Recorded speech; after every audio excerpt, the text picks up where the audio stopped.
Welcome to Marianas Press, where we're catching up with CNMI Delegate Kimberlyn King-Hinds. Thanks for your time. Thank you for having me. It's always good to be able to come back home and, have a conversation with the community about what's new, what's been happening, and what are the next steps. All right, we appreciate it. And first, let's talk about some high-profile meetings you've had. It's been a few weeks, but this is the first we're catching up with you in person. You got to meet President Donald Trump. Tell us about that experience.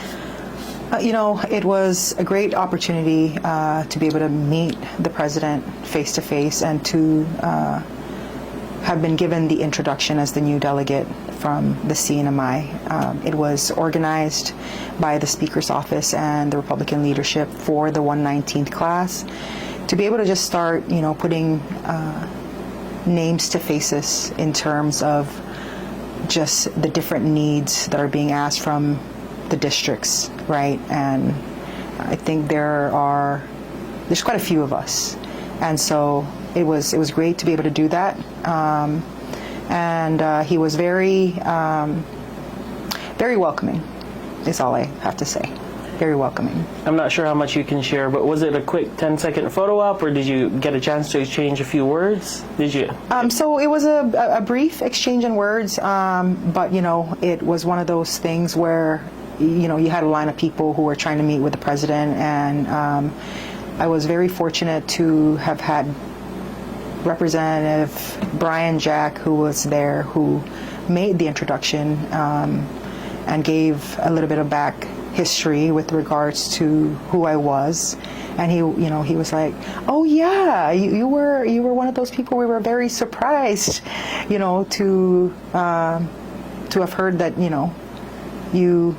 won." And so I guess it was a surprise for them that I took over the seat, right? Given the fact that what they thought was it was an election where the establishment was against my run, and so they're very well aware of what happened here during this last election. And another big meeting you had was with House Speaker Johnson, where you actually got to gift him a Sinahi, right? Yeah. Made by Uncle Matthew Masca. Yes, yes. So, tell us about that. So actually, one of the most incredible things about Speaker Mike Johnson is that he does try to make time to do these meetings regularly, and so it wasn't the first time that we've met as a class. It's something that he normally does to be able to just talk about what's happening, what the challenges are. Obviously everybody's focused on the reconciliation process, what that's going to look like, things that I can't really talk about just because it's more of a in-house type of conversation, but that happens regularly. Just because it's not posted on social media doesn't mean it didn't happen. But I thought that it was also a great opportunity to share that gift with him, a gift from the Marianas. I think it made a good impression, and he was very excited and happy to receive it. And I noticed you also got to introduce Transportation Secretary Sean Duffy at an event. You met Supreme Court Justice Samuel Alito, and you've met again the Interior Secretary, right? Yes. You seem to be, as the Hamilton show puts it, in the room where it happens. And so is that part of your strategy to get into as many of those rooms? Right? A lot of this, right? A lot of this is all about relationships. And, obviously, you have to put yourself in a situation where you're going to make those connections and build those relationships. And so, I have been knocking really hard on the leadership's door in terms of the challenges that we're facing here with regards to the economy. And I think one of the ways to appease me, because I can be quite persistent, right, is the leadership saying, okay, we're going to give you the opportunity to directly connect with Secretary Duffy, because it is very hard actually to have these one-on-one conversations with any of the secretaries, right? They're not just handling the day-to-day issues that come through their desk, but they're out traveling to different districts, talking about just the different issues that are impacting transportation and infrastructure in general. And so I think that was a result of my meeting with the chairwoman of the conference, Lisa McLean. I talked her ear out, and that's what I do, right? If I see you and you are in a position to help, I will talk your ears off and find a way to annoy you to the point where you're going to listen to me, right? But the challenge is, right, is that there's a lot of things that are going on in the United States, a lot of different conversations that are being had in terms of the direction of, the direction that people want to take this country to, right? And that's where the debate happens. And, our challenge is getting them to look at our issue as a priority. And so you're right. Every opportunity that I get, and as a matter of fact, the conversation that I had with Secretary Burgum, was about, was following up with regards to the conversation that we had at the IGIA in terms of putting together a task force, right, or a working group to start not just talking about these issues that impact the territories and the insular areas, but actually putting pen to paper and developing a strategic plan so that we are not coming to these annual IGIA conferences and just treating it as a complaint session, but actually put pen to paper and, start executing, right? And in our conversation, he said the challenge right now is that, you have all these appointed positions that are still awaiting confirmation. That makes it very difficult to be able to move forward. And so, we will keep knocking on the doors and we will keep making the asks until I can't speak anymore. All right, and speaking of ask, there was a $400 million ask. You put out a pretty detailed explanation about how it happens. It's not going to happen tomorrow. It's not going to happen tomorrow. And so, where are we on that? Because I think I also don't want to contribute to any sort of false hope that this is the solution that will happen. The governor himself acknowledged that it's going to be a tough sell. You used that phrase as well in your video. Yeah. And so, what's the reality? So the reality is, right, so we just passed the budget reconciliation that, triggers all this process, right? And the next step then basically is that all these different committees, right, are supposed to look at the overall budget and, what the plan is and what the goal is, right? But the reality is that everybody's talking about spending cuts, right? Actually doing something about the deficit, right? And, there's a lot of disagreement as to what those cuts should look like, both in the House, within the House, and within the Senate. And so, there's this pressure to get this one big, beautiful bill passed, right? That answers the requests that the president has made, right? But also, you have different people within within both the House and the Senate who don't necessarily agree as to what those things should look like, right? And so, with regards to the $400 million ask, obviously it's something that I've committed to working on, but it is a process, right? And the fact is that those funds are no longer there. And so how do we put together a bill that is palatable given all these other conversations that are happening and all these other priorities that Congress is finding as far more pressing? And then the other part of it, right, and I'm going to be just very honest here. We are sending very conflicting messages about what this money is for, right? Because we're asking essentially to use these funds to reimburse for 2 years of operational spending to cover some operational costs at a time when all I hear is cuts, cuts, cuts. I'm looking to my colleague from Virginia, and I'm complaining about some of these programs being shutdown here and the impact on employment, right? And obviously, I try to underscore that the impact, it's just depending on the economy and scale, right?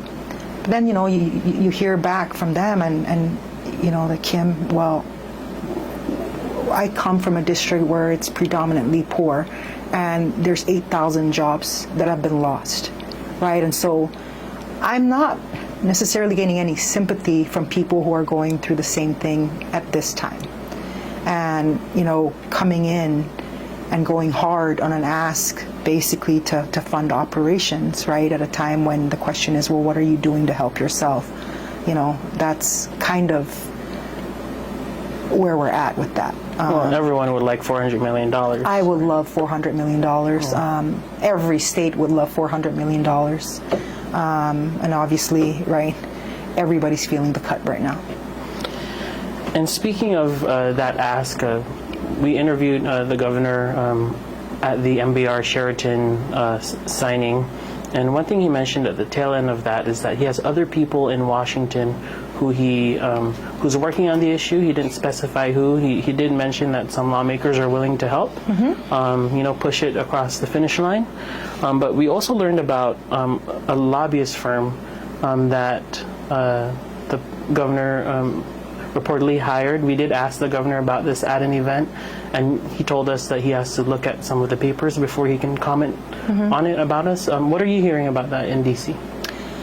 Well, you did reach out to me and ask me to comment on that, and I passed on commenting at the time, but interestingly enough, the timing was that you asked, and then the next day I got a visit from the lobbyists that have Prime Policy Group, right? Prime Policy Group, right? And here's my thought on that, right? I'm very focused on how to make things happen for the CNMI.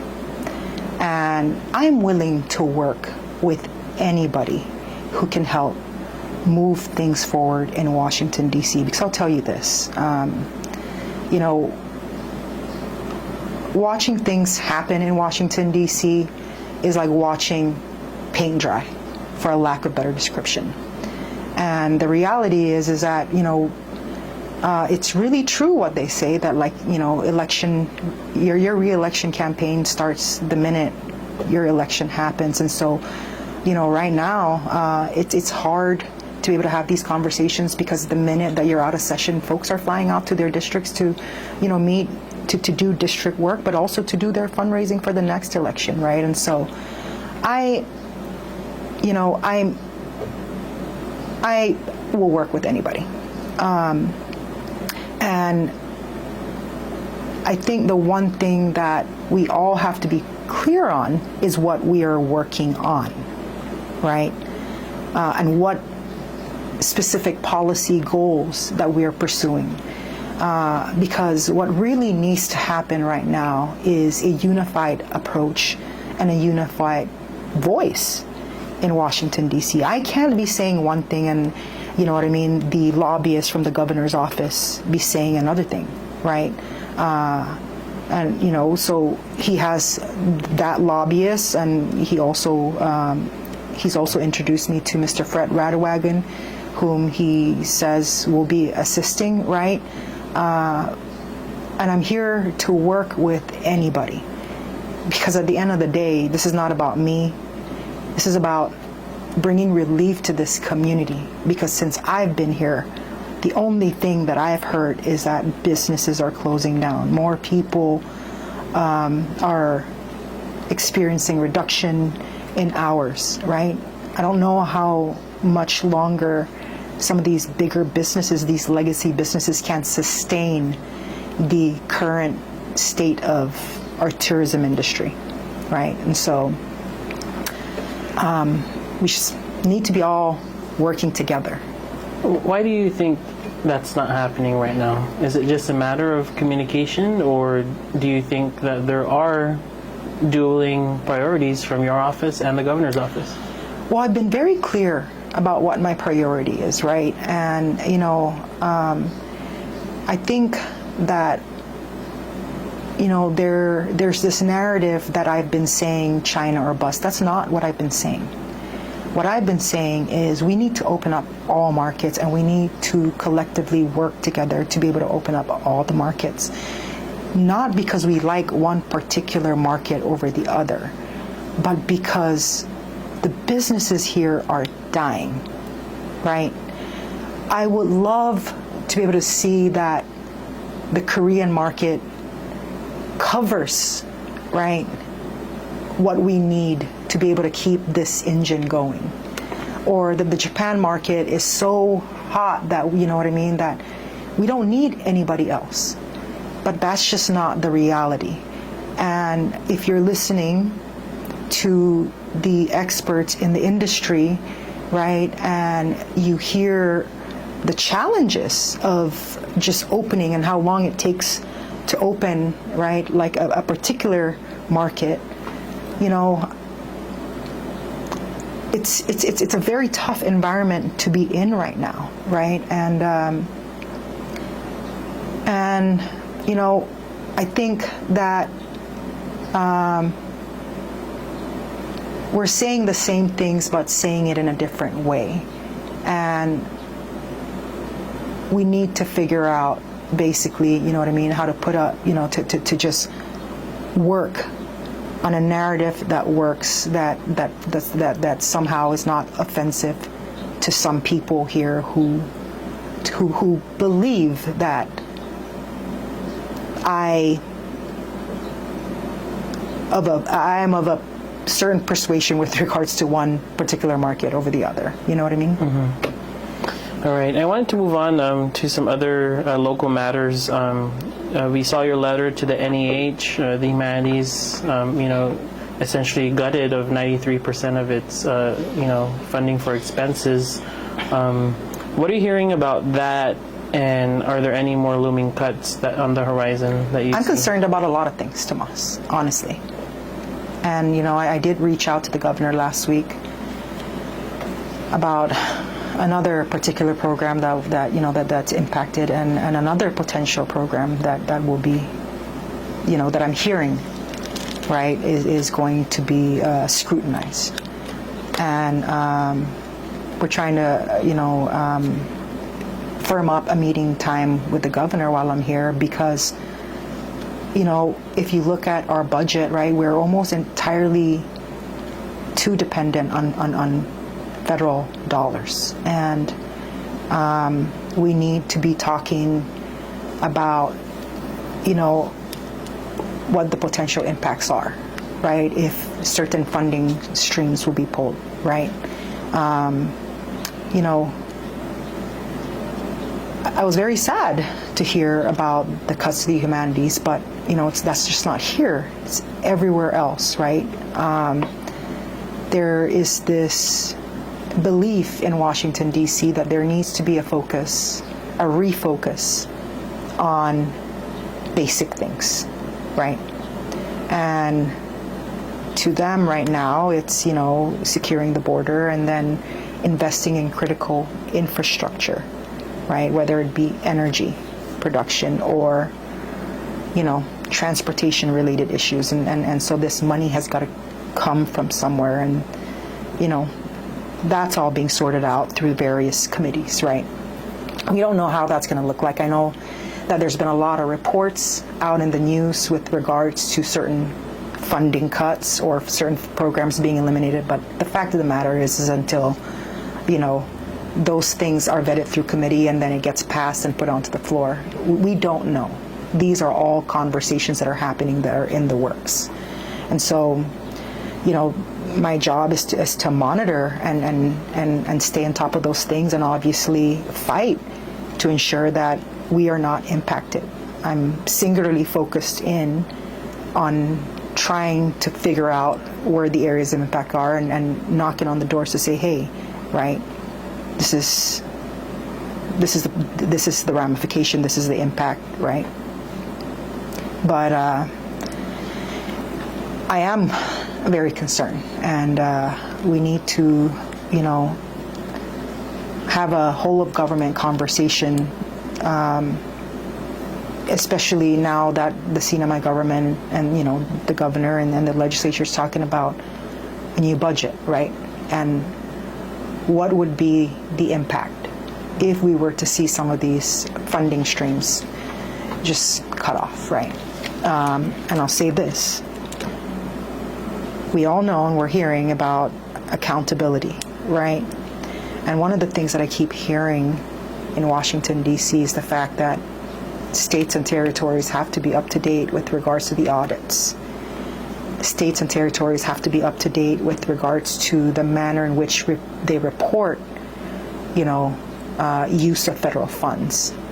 And not quite sure where we're at with that, but the last I heard was that, our audit is only up until 2021, right? Mm-hmm.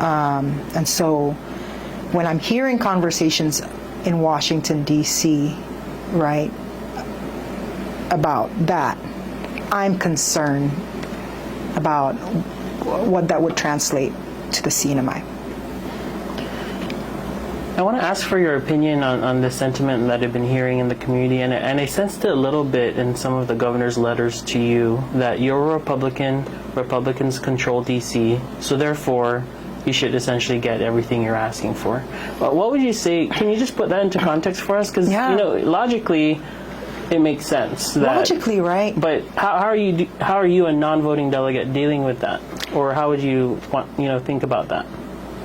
So a lot of our issues actually have bipartisan support, right? But the issue right now with us is, how high are we on the administration's priority, right? And right now, if you're watching the news or just keeping up with what's happening in Washington, D.C., right? Things are evolving every single day, if not every hour, right? And it's not just with the CNMI, right? There are states, districts, colleagues of mine, right, who have needs for their constituency, but in terms of just the pecking order and the priority list, right? If you don't fall within that, then you kind of, take a back seat, and you are able to secure meetings when when you can. And the other part of it, right, is going back to our earlier conversation about having a unified approach, right? And a unified voice. Right now, you have, I've been very clear about what my policy priorities are, but, you also now have the governor who's hired a lobbyist and, another person, right, to be able to push some of what he sees are priorities. And to be honest, I don't know what that is, right? And so when you have those different factors happening, right? And then, to be honest, the governor has also announced that he's now a Republican, right? And he's stated on his letter that he has deep ties to the Trump administration, right? Which I welcome, man. If your ties are deep in there, then let's figure out how to work this out and work together to make things happen, right? But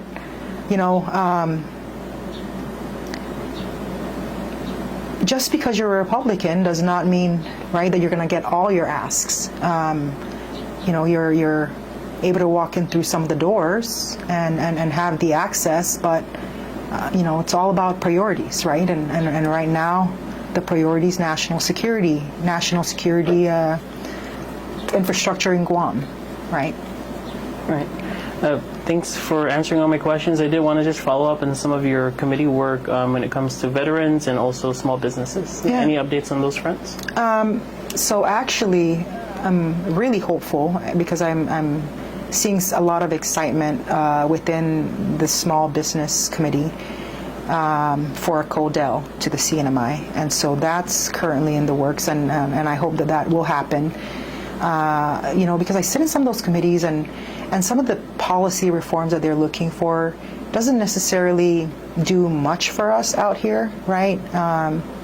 we're just in a situation, man, where, small business administration is there to facilitate lending, right? But like nobody's trying to borrow right now when you have no customers, right? So you can have all the different loan programs, but like you're not going to take out a loan because how are you going to pay that loan when you have no customers? That's kind of like the problem, right? And one of the things that I want them to see is, hey, come and see the business climate out here so that maybe we can look within some of these programs and adjust them to be able to, help some of, these smaller business owners here in the CNMI, right? So I'm excited about that. VA, one of the things that I'm really looking forward to and that we're working on really hard is this legislation called the Access Act. And, this is kind of like one of those, I think it's the Access Act. I think it is. I'm almost sure it is. But that if that piece of legislation were to be passed, it would allow veterans to, not just have to go through the VA, but actually go to private entities to be able to get, and have the VA cover, right? And that's very important for people out here when you don't have a VA, right? You don't have to necessarily go to Guam to be able to, or wait 6 months, right? I mean, we have Dr. Ada. She's doing an amazing job. Everybody loves her.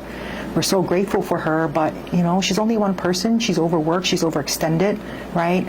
And a lot of these folks who are coming and sharing their stories, right? They do express that appreciation to her, and for her, but the problem basically is that there's just too many people waiting in line to see her, and so we need to be able to allow for other physicians, private folks to come online so that they don't have to wait 6 months just to go do a regular routine check, right? All right, Delegate, thanks for your time. Anything else you want the public to know as you're back here again and heading out soon? Well, I'll be here for a little bit, and every time I'm home, we try to meet with different, pockets of the community, not just businesses, but just, folks who live in this community to see how they're doing. And that's very important to me because,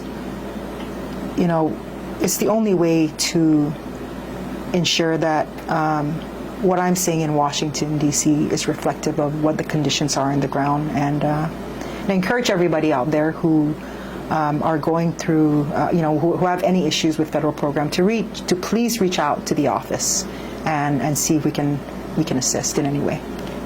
All right, thank you for your time. Thank you.